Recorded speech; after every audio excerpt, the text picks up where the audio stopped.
Here's a relationship lesson I learned too late in life. In every moment you are with someone, you are either being attractive, repulsive, or neutral. I'm sure there are gray areas, but you are being one of those, attractive, repulsive, or neutral. And if you ask yourself the question, am I attracting or repulsing right now, you can probably avoid a lot of negative situations with someone you care about. It may just stop you from doing or saying something hurtful to someone you love. For example, asking my girlfriend if she would like breakfast, I believe, is attracting. I believe she would think, wow, that was very nice. It was a kind thing to do, to ask me if I want breakfast. It's attractive. But what is a repulsive gesture? Well, let's just say that I made breakfast for myself without saying a word to her. That might be repulsive. She might find that offensive. She might find that hurtful, selfish. She might find that uncaring. And so answering that question, is what I'm doing or saying repulsive or attractive right now? This may not be the way you'd word it, but I think it's something to remind yourself before you start certain conversations. I wish I had known this many years ago. I would have shown up as a lot better partner in my relationships, and I hope this helps you in yours. And this is one of the many lessons I teach over at healedbeing.com for emotionally abusive people that want to change. Check it out if you're in that space, but either way, this lesson works for almost everyone. Life presents the toughest challenges. Every day you are faced with decisions that test your ability to express who you really want to be in this world. We're told to keep saying affirmations and keep thinking positively, but what do you do when that stuff doesn't work? Welcome to the Overwhelmed Brain, where you'll learn to make decisions that are right for you so that you can create the life you want now.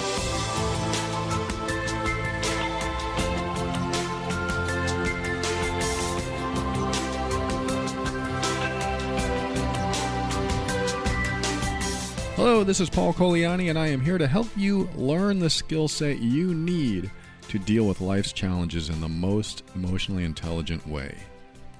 Yes, I've changed the intro a bit for those who have been listening, and for those who haven't been listening, welcome to the show.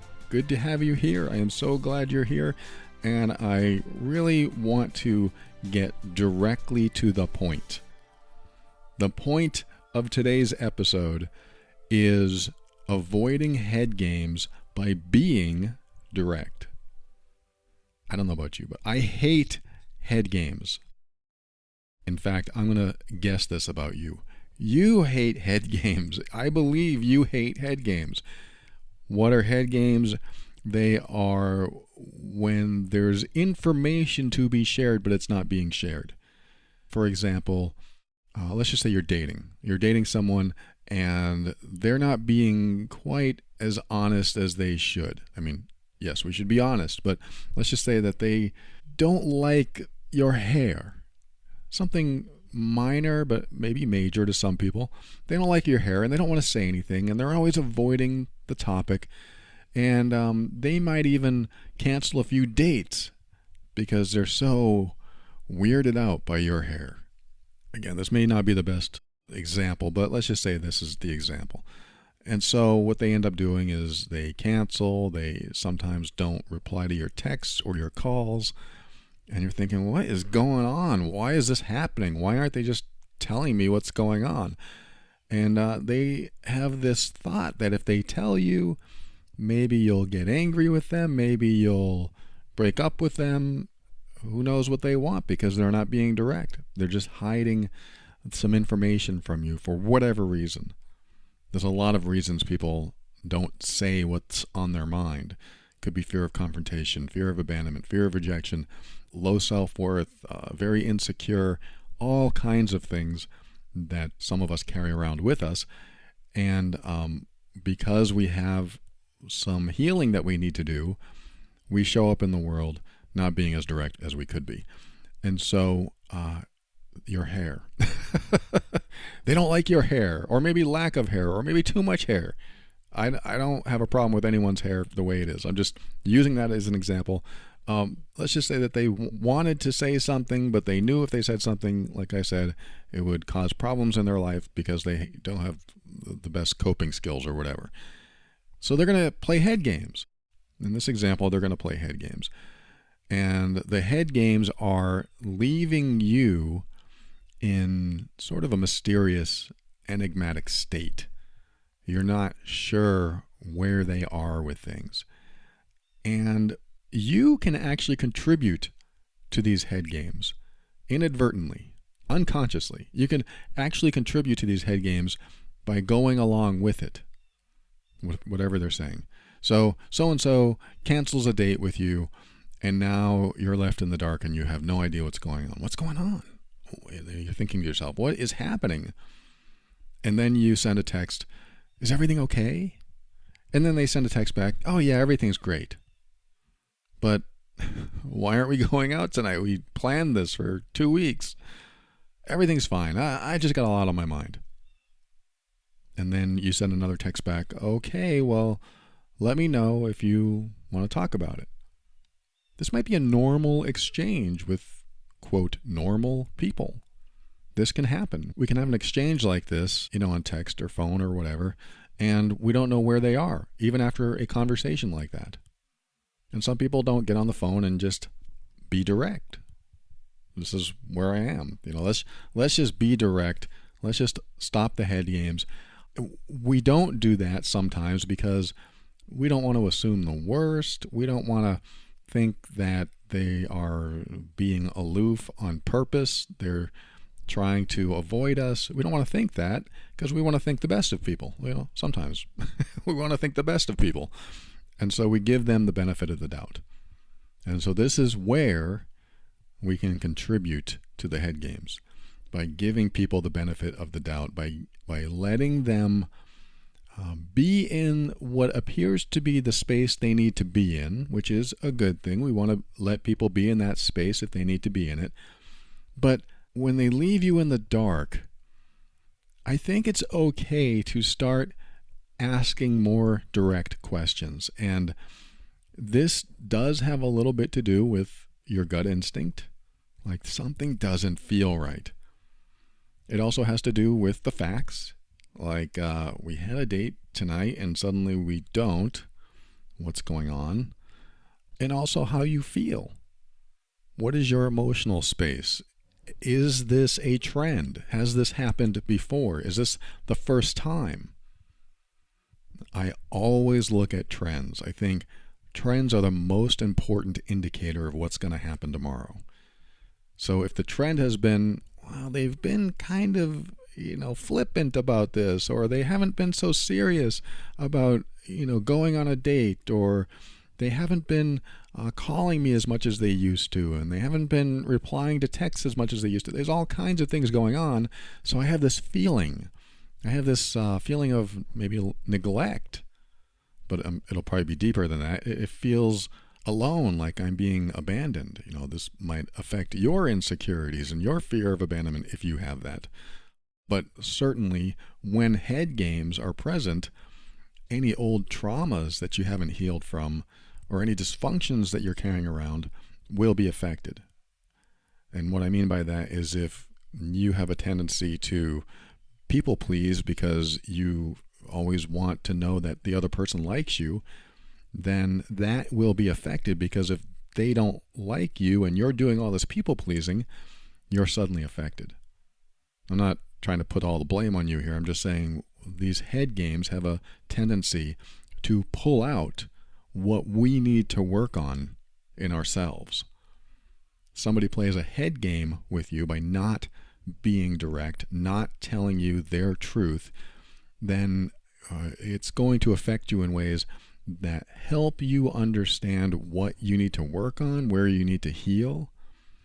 And of course, it's going to help you understand that maybe this person that you're dealing with isn't being upfront with you and maybe isn't right for you, in a romantic setting, or if it's a friend or coworker, maybe they're not a good person to associate with because they are purposefully avoiding being direct, or they are misguiding you or deceiving you or lying to you or outright betraying you. So this is really all about those three things, the facts and your instinct and the last thing I said, I forget. Oh yeah, how you feel, your emotional space, and the trend. So we look at all the things that have happened up to this point, and everything that has happened leads up to our emotional space about what has happened and how do we feel about that. And that gives us all these indicators that we need to be more direct. What is direct? That means in this example, you reach out and say, look, what's going on? We were getting along great. We were communicating a lot and we were laughing a lot. And now you seem different. What's going on? That's pretty direct. But I don't want to drive them away, because that's what happens. We have these thoughts. But if I say something like that, they're going to think I'm mean or aggressive. Okay, they could, but wow, if you're getting along with somebody and then you are direct and you're asking a question that shows that you care and shows that you want this connection, how is that mean? How does it mean to ask a question like, what's going on? Things were going great. We were laughing and now things are different. I feel it.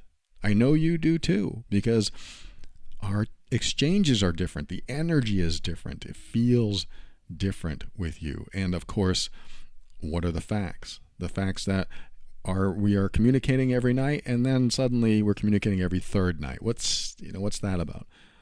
And if they say, well, yeah, I know I've been, working on stuff and I've been busy and things have been settling down. This is what happens is they'll start, the people that play head games, they'll start making these excuses, and maybe they're truth. Maybe it's all true. I've been busy before, and maybe it's all true. Maybe what they're saying is all true. But in like a dating situation where there is romance that's building and things like that, it's supposed to grow. It's supposed to get stronger, and you usually don't hit the settle down point until like you're living together. You get to that point where finally, hey, we have all of each other's time now. Now we can settle down a bit. That feels better because we're together and it's more secure, more committed. We have a stronger bond together. So what ends up happening is that in the dating example, the feeling should kind of persist, the good feelings. And if it shifts out of that after a few weeks or maybe even a couple months, now we're looking at something that needs to be talked about, needs to be more direct. And one thing that happens is that the person that is the recipient of the head games, of the indirect person, will sometimes feel like if they say anything, they're going to lose a good thing.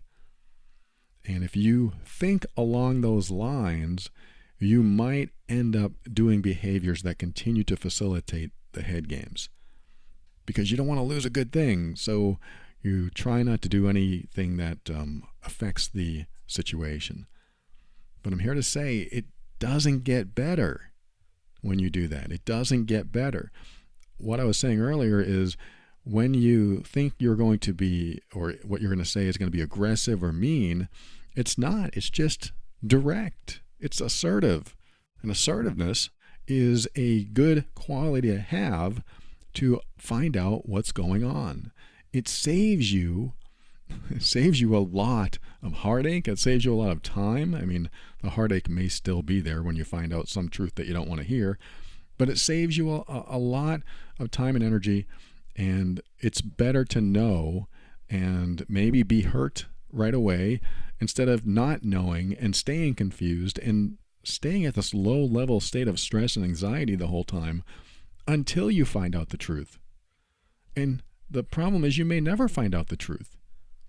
We all know what ghosting is. It's when you are getting to know someone or dating someone, and maybe there's some head games, maybe not, maybe everything's going great, and then suddenly they disappear. They stop responding, and you can't get a hold of them.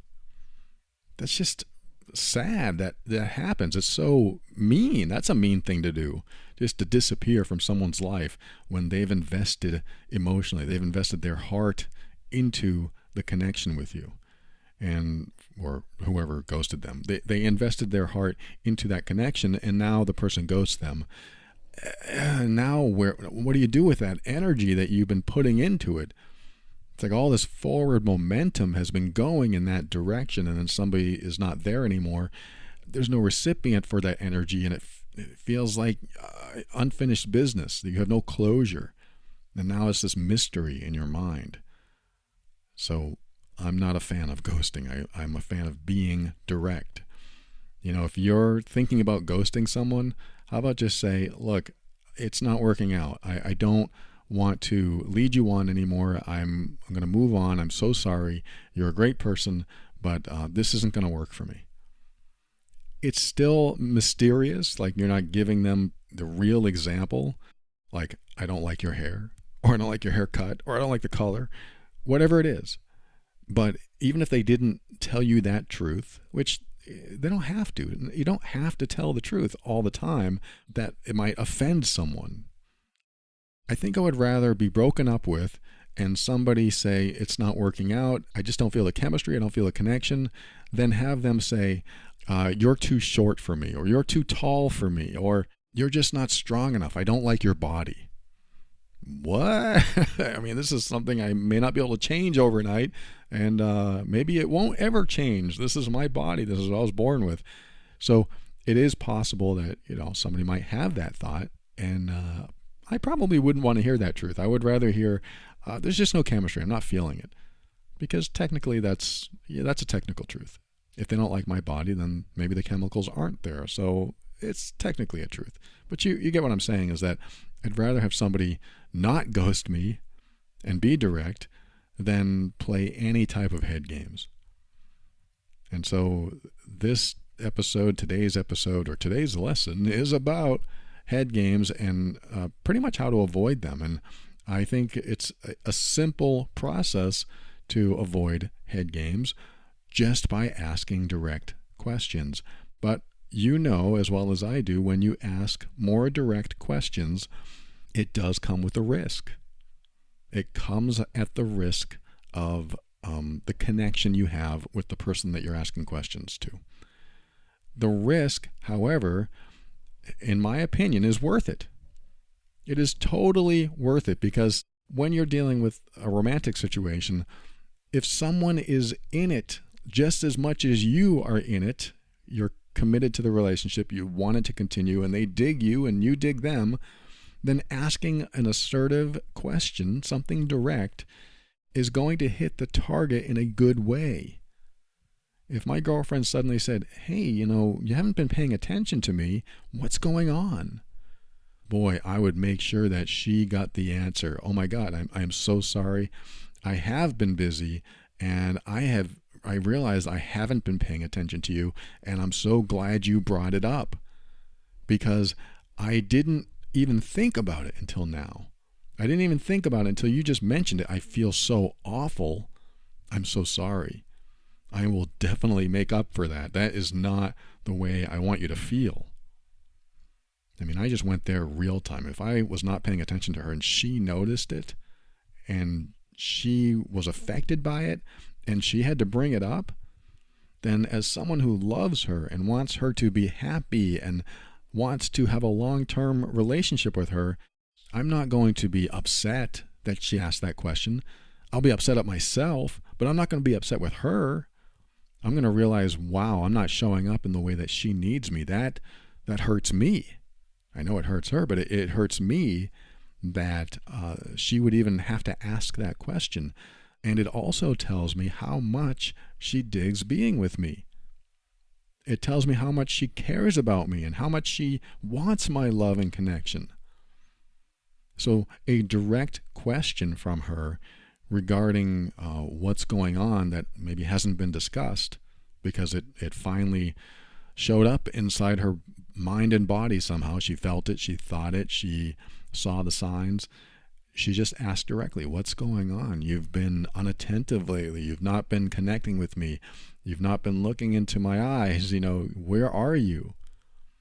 I would love my girlfriend to be that direct. And I hate to say this, but I actually had to teach her some of that. Not as a coach, but as a boyfriend.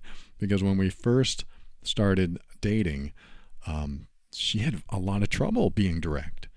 I don't think she was playing head games, but she didn't want to upset me. And I'm not upsettable. It's not like I can just go off the handle, but she just didn't want to hurt my feelings.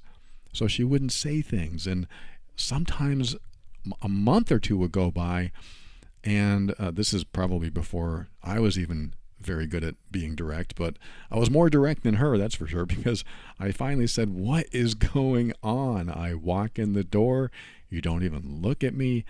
When you kiss me, it's like on the side of the mouth. I mean, where are you? What's going on?" And so those kinds of direct questions, they changed everything. I asked her those direct questions at the risk of knowing that she could be upset by them. I mean, I didn't know she would be upset. I didn't think she would be upset, because I just thought this is the kind of stuff we need to talk about, because if it continues, we're not going to be happy. I know I won't be happy. It just won't feel like a connection. It won't feel like loving and caring and supporting each other. So I need to bring it up. I want to have a relationship that has love and care and support and all those wonderful things about a relationship. So when she was acting this way, I finally got it through my head that something is going on. This just can't be her personality. That's what I thought at first. Oh, it's just her personality. And I was giving her the benefit of the doubt. But this wasn't how it was for the last few months. Again, this was near the beginning of our relationship. The last few months were great. We were connecting. It was romantic and wonderful. And I understand, of course, there's a honeymoon period and then a settling down period. But she's just like turned off. She was a different person. And so that's why I had to not confront it, but be direct, be assertive, and of course loving, in a loving way. Hey, where have you been? You don't look at me. What's going on? What's in your head?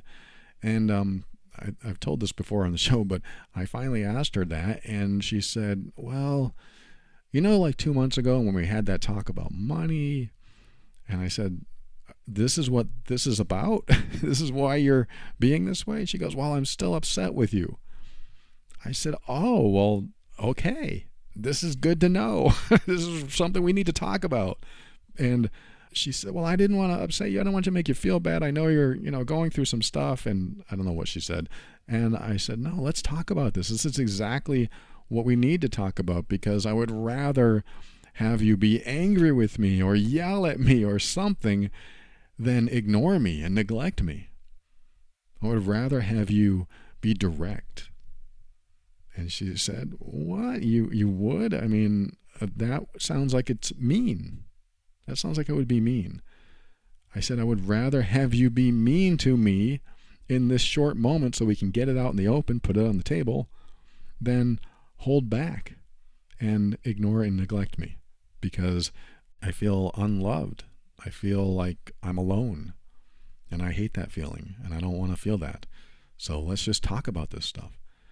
And so I said, in the future, whenever you're upset with me, let me know. I mean, of course, you have to think about it and process it. That might take you a day or two. That's fine. But don't let it fester. Don't let it continue without being addressed. And she asked me the question, are you sure?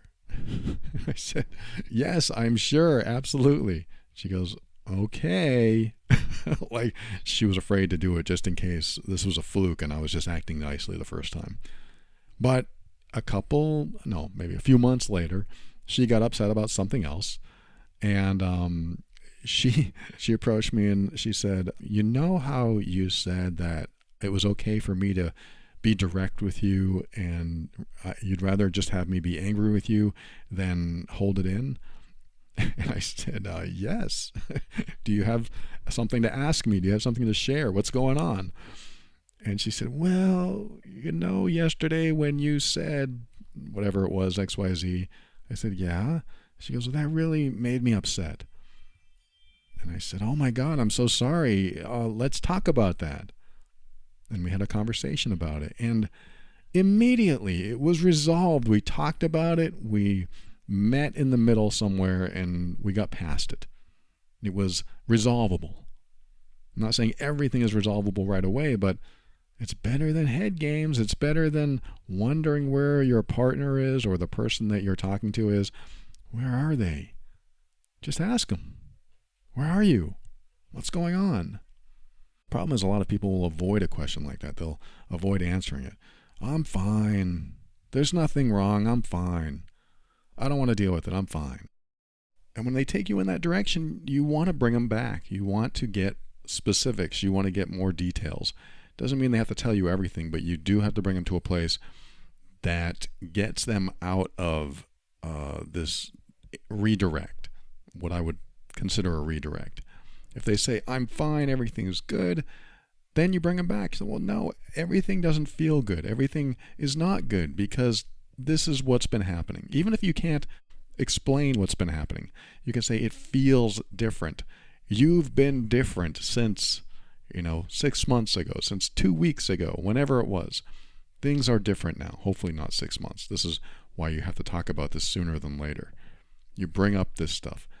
It's not fine because this is what's happening. I know this can be tough sometimes because in a new relationship, you don't want to lose the new relationship or any relationship really.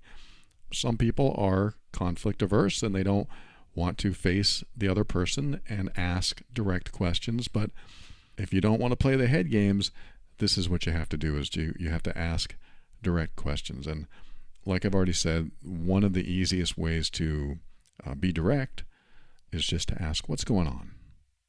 Even with that inflection, even with that very approachable way I asked that question, what's going on? Something has changed. I know it has.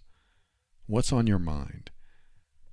Because what are head games? They are the thoughts that are in our mind that we're not expressing, and we're doing everything we can so we don't say them directly. And again, there could be a number of reasons you don't express something directly. Let's avoid the head games by being direct. Now, this doesn't mean being mean. It doesn't mean you have to show up and be aggressive, but assertiveness is important. And assertiveness can be done with love. Assertiveness can be done by, this is kind of how I talk about honoring people while honoring yourself. You are loving someone while honoring yourself. An example of that is by saying, hey, would you mind not doing that? It really hurts me when you do that. Or it feels disrespectful when you do that. That's a lot different than saying, you better back off, you son of a, you know what, because I am angry, and if you do it again, I'm going to take you out. It's a lot different. It is loving someone, honoring them, respecting them, and doing that at the same time of honoring yourself, because it's a nice balanced way to go, and it also gives the other person a chance to, how I like to look at it is that it empowers them to make the right choice. So if they are disrespecting you, if they are mistreating you, you can say something that empowers them to help them make the right choice.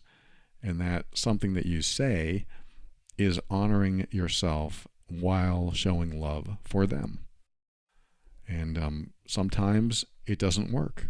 Sometimes you have to honor yourself while being more assertive toward them. And then sometimes that still doesn't work. Do you have to get aggressive?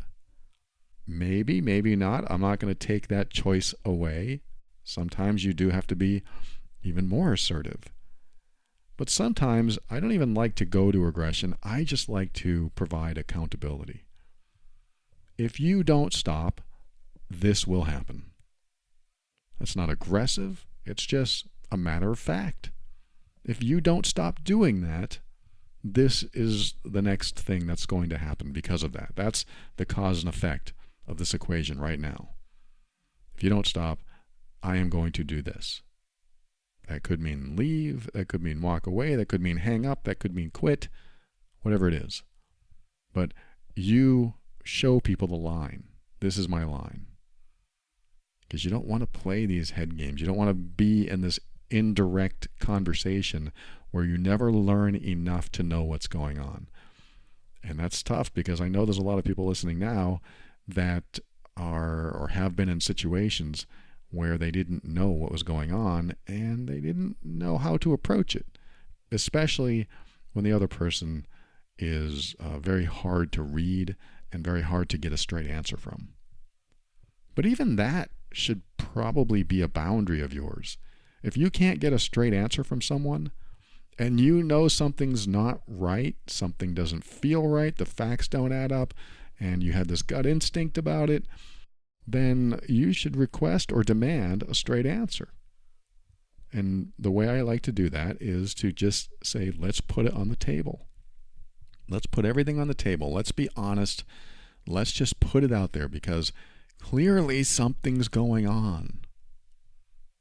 So these are all the types of approaches that I like to take when it comes to avoiding playing head games with anyone and just getting to the answers, or at least as close to the answers you can get.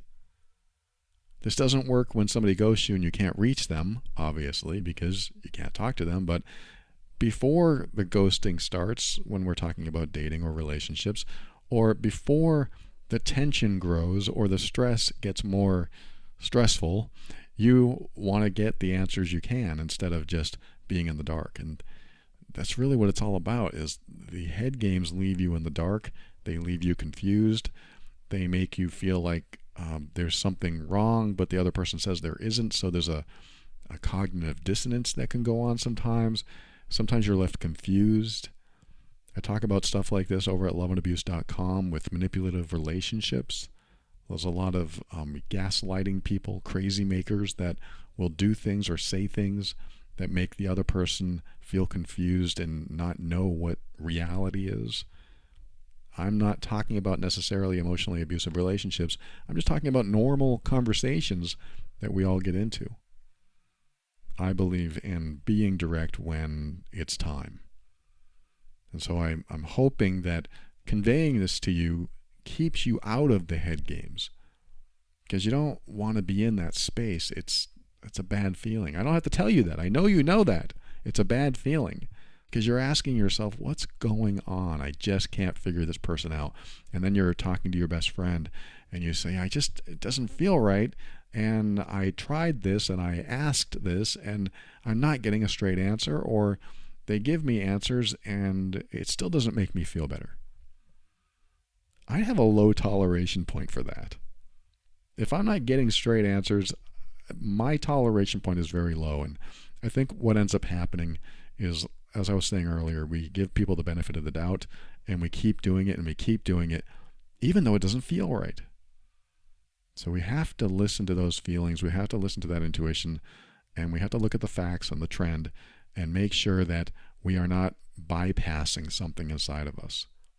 Because as soon as you bypass something that you believe needs to be addressed, you raise your level of toleration. And that toleration is for any type of manipulation or game, or even just white lies or withholdings of truth. If you are more and more tolerant of that, it gets worse and worse typically. Maybe this will help you not get into that space. Or maybe if you're in that space now, for example, let's just say that you've been with somebody for months or years, whether it's romantic or just a friend or family, and there's always like a level of tension.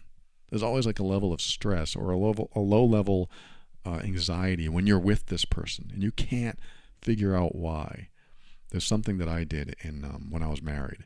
I was always awkward. I always felt awkward with my wife, especially when it came to intimacy. And I finally said one night, I said, I don't know why, but I feel so awkward. And she asked me some questions, and she asked the question, well, what do you want? What do you think about? What do you want to do? What do you, I'm not going to get into details, but she said, let's be clear here. Let's put it on the table. Because maybe what I wanted to do, maybe how I felt, wasn't being expressed, maybe I felt like we weren't compatible. What if I said that? What would have happened if I said that? Maybe our marriage would have ended. So if I don't want to say that, then I'm going to make something up. That might be what I would have done back then. But I just felt awkward, and I expressed that. And after I expressed it, it was on the table. We could talk about it. We got through it, and we were able to get past it. But it wouldn't have happened if I didn't bring it up. So even saying something like, it just feels strange, it feels awkward, or every time we meet, I feel like I can't be as expressive as I want to be or need to be, and then find out if they feel the same way. Most of the time they do. Most of the time you're going to find out, yeah, I felt that too, or I feel that too. So when they feel that too, but nobody says anything, then whatever relationship is continues. However you are showing up and however they are showing up continues. It's like my friend Matt. I told him once, it was really awkward, that handshake that we just did. It was just a simple handshake. It turned into a hug, and I felt weird about it. And it was so minor. It was no big deal. But I texted him later and I said, hey, I just want to share this with you. It was really awkward because I don't know. I went in for the handshake and you went for the hug, and it was silly. I shouldn't feel awkward about this. But he said, no, I'm so glad you shared that, because it was a little awkward. And it felt great just to let that off my chest instead of having it on my mind the whole time. That's just a minor example. You don't have to do any of this, but it gives you an idea that when you are able to talk about this stuff and put it on the table, then it doesn't carry over to the next conversation, to the next meeting, to the next whatever. So today's episode is inspired by a few clients and a few conversations I've seen on Facebook and the Facebook groups, and what they went through, what they're going through, and also from some of the messages I've received for Love and Abuse and my other podcast. And I really want to help get you to the point where awkwardness, stress, anxiety levels don't continue in a situation that they don't need to continue. And I hope that what I shared today will help you get to that point. And also, I'm going to remind you, when you feel it, when it's in your gut, and when you see the facts and you look at the trend, and it just doesn't add up to what I call full congruence, it doesn't line up, like things are just out of place or out of whack, or you feel weird about it, you might have to bring it up. This does come at a risk, of course, because what if the other person doesn't feel that way at all? That could be. And if that person cares about you, they're going to want to clear it up. They're going to want to hear what you have to say and make sure that you're cool and everything's good because they care about you. If my girlfriend said, every time we talk about this subject, I feel a little strange, I'll feel a little awkward, I might even feel a little judged. And if she said that to me, I have multiple ways to respond to it, but for the people listening now, you might hear one of two ways. The response might be somebody who's angry, I'm not judging you. Or the response might be, oh my God, you feel that way? I'm so sorry, I don't mean to come across that way. I'll give you one guess what's going to lead to a productive conversation. I think I'd rather have the latter than the former response. I think I'd rather have somebody say, oh my God, I'm so sorry, I didn't mean to come across that way. Tell me when I do that. I want to know when I do that so I don't hurt you because I love you, I care about you. Whereas the former, that's an aggressive response, and maybe it's defensive, maybe it's old trauma that they haven't healed from, maybe it's a number of things, but hopefully they'll get into a space eventually where they say, okay, I don't mean to do that, let's talk about it. But we have to be careful. The people that don't want to talk about it, they're not going to be helpful. They're not going to make the relationship better. They're only going to make it worse, or at least not as enjoyable. Because if you can't talk to someone about something, then you can't be close to them. You can't feel safe around them. You can't feel trusting around them. You're going to feel a little bit more distance from them. You're going to close up a little bit emotionally. You're going to start protecting your heart so it's not hurt by their defensiveness or aggression. That's another show for another day. I've talked about that many times, but I hope what I've talked about today helps you when it comes to any type of communication challenge and making sure that you don't allow it to continue. You try to get this stuff out of your system and you try to talk about this stuff so it doesn't continue, and you can get on with life. You can get on with connecting with each other and relating to each other and just being kind and caring and supportive and generous toward each other. I hope this is helpful. Thank you for joining me today, and thanks for listening to another episode of The Overwhelmed Brain. I'll be right back with my thank yous and my goodbyes and my final words right after this.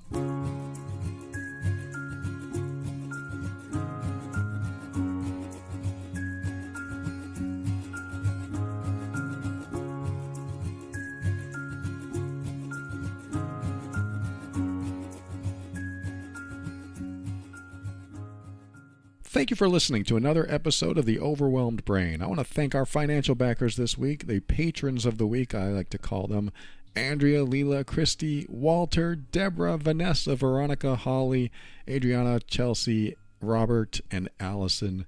These are the members of the patron program, or at least some of them, and I like to thank different ones every week, and thank you for your patronage. They found value in the show, and so they decided to give back.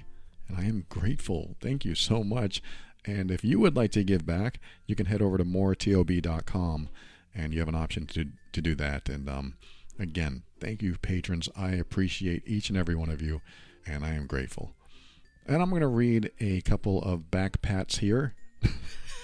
These are reviews that I saw on iTunes, and I'm just going to go ahead and read these. It says, who wrote this? Detailed Rose. Detailed Rose wrote, I've been listening to your podcast for over a month now, and you're definitely one of my favorites. I love the common sense approach that you use. I mostly love your soothing but strong voice. It reminds me a little of John Tesh. I actually listened to him just because I saw your review to find out if I actually sounded like John Tesh. Do I sound like John Tesh?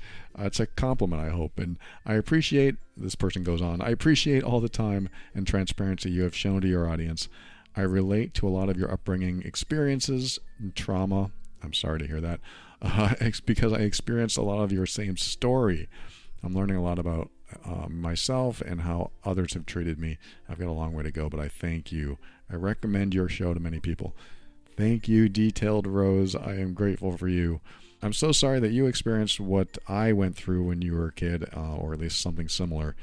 But I hope your past has helped you become wiser about the present and wiser about certain people and certain behaviors.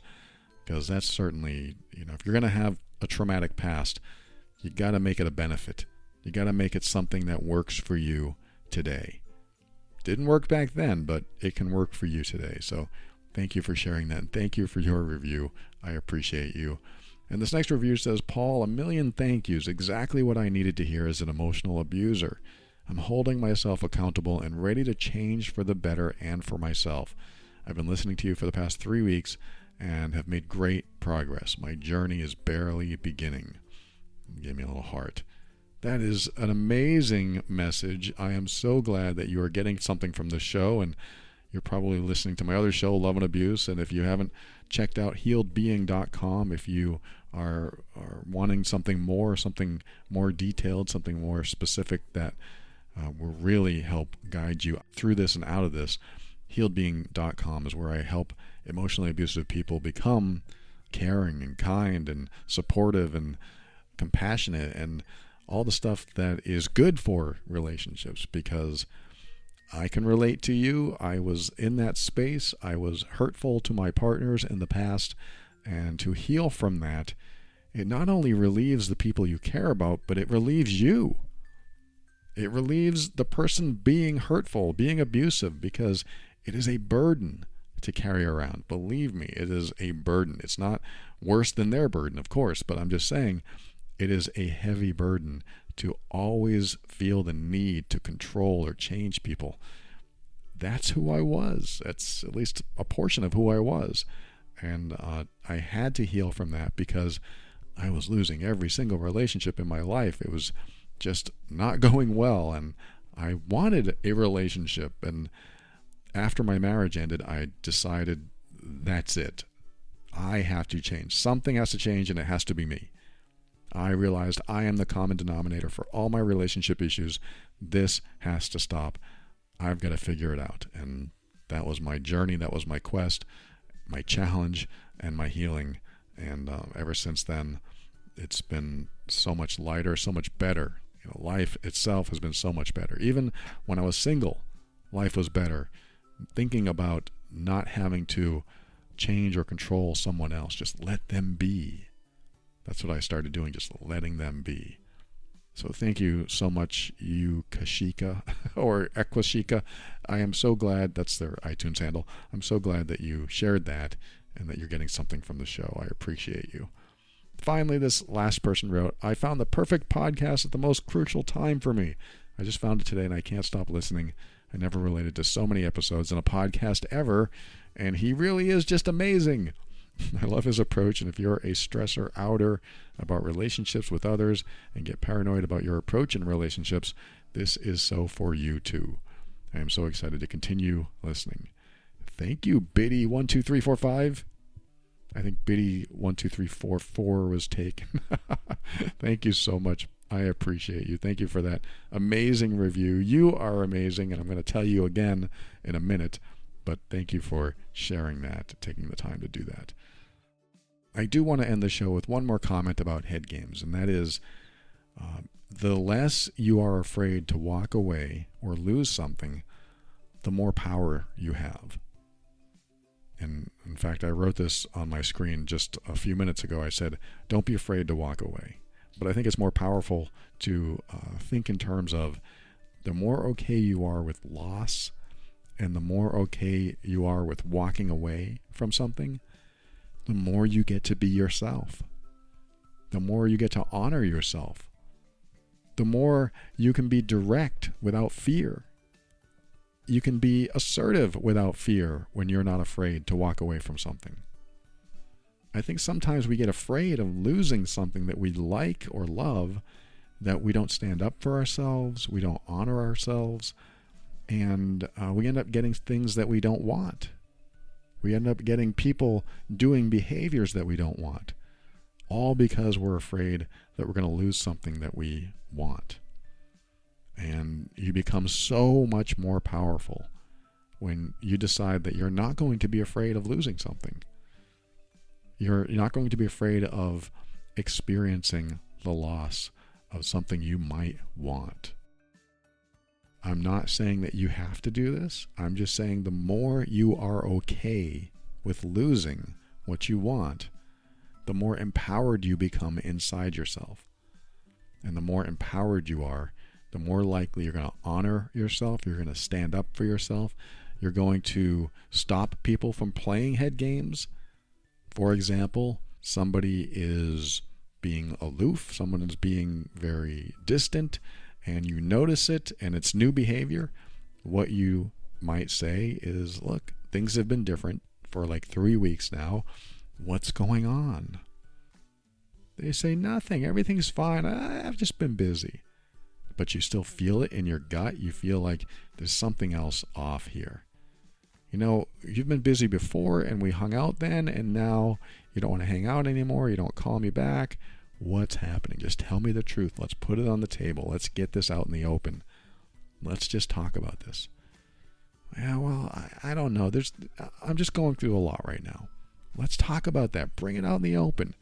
Come on, let's not play these games. I don't want to play these games. Let's just be honest with each other. Let's be direct. And then hopefully they're direct. But I say this with confidence, knowing that what they say to me could be, I don't want to be around you anymore. I don't want to connect with you anymore. I don't want to be your friend. I don't want to be your lover. I don't want to be your husband, your wife. They may say that. This is kind of a risky gesture, but boy, I would rather deal with some hard truth that I can just learn to figure out, heal from it, go on from there, than have to hold on to something that's eating away at me. Like, I don't know what's happening, so I need to know. I don't want this unfinished business. I don't want to carry it around with me anymore. Let's talk about this. And so hopefully they will. but it does involve some courage. You have to get to that place where you're okay with loss. That doesn't mean you're going to lose. In fact, the more assertive I am and the more direct I am, the stronger my bonds have gotten. I don't remember any time where I lost a bond, except maybe my stepfather, and he is so toxic, I don't even mind losing that bond. I was very direct with him, but my direct comment to him was, you're not welcome. So that's a different type of directness. If I wanted to keep the bond with him, I would have said, what's going on with you? Why are you being like this? But I didn't care to, so I didn't go down that road. With him, I was okay with loss. And some people you're not going to feel okay with loss. Some people you're not going to want to do this with. But don't tolerate the head games. At least get to the point where you're asking questions and you're being direct and you're asking them to be direct. And I like to use what I call buffers or softeners. The softener might be, I know you might feel a certain way, but I want you to know it's okay to tell me. So the softener is something that you say ahead of time to soften the blow of what might be a hard conversation. Look, I know things haven't been the same since this, and I'm okay with that. It's okay. I understand that you're going through a lot, and we've been through a lot, but I just want to let you know it's okay. I get it. And if you feel differently now, just tell me. It's okay. I'm old enough to handle it. I'm mature enough to handle it. We can talk about this. It's okay. Sometimes you have to have a softener like that, or even just some logic. It's okay. We can talk about this. We're adults. That's logical. We're adults. Let's just talk about this. But there's so many people that are conflict averse and they don't like confrontation. They don't want to deal with the drama because somebody might get upset. And so we aren't truthful. And we need to be. We need to be more truthful. We need to be more direct, even at the risk of losing something, losing a relationship, losing a job, losing a marriage. And I'm not giving you this for advice. I'm not saying that you should do this. I'm just saying the more you are okay with loss, the more power you have, the more empowered decisions you can make, and the more empowered steps you can take for yourself. So maybe this will help you in some area of life that you need it, or maybe you're not going to try any of it because you don't want to lose what you got. And I get it. No judgment from me here. I absolutely get it. Sometimes you have to be ready to do this stuff, and sometimes you have to time it. Like, I'm not ready to know the answer yet, so I'm not going to go there. That's okay. Absolutely. I'm all for that. Do it at your pace. Ask when you're ready to accept the loss, just in case. That doesn't mean there's going to be loss. In my life, when I've done this, like I've said, it's always strengthened bonds. But it doesn't mean it's going to happen all the time. It may not happen for you. But what I've learned is that the bonds that don't strengthen with more direct communication probably aren't the ones that are strong enough in the first place to survive that. And if you can't survive honest and directness, I don't know if that's what you want in a relationship, any type of relationship. I'm sure it's not what you want in a relationship, but if it is, then yeah, you might want to hold back. You might not want to say anything, but then we get into the head game space, don't we? I hope this episode has been helpful. Thank you for joining me, and just remember, always keep an open mind, because that's how you step into your power so that you can create the life you want. Always take steps to grow and evolve. You are powerful beyond measure. And above all, and this is something I absolutely know to be true about you, you are amazing.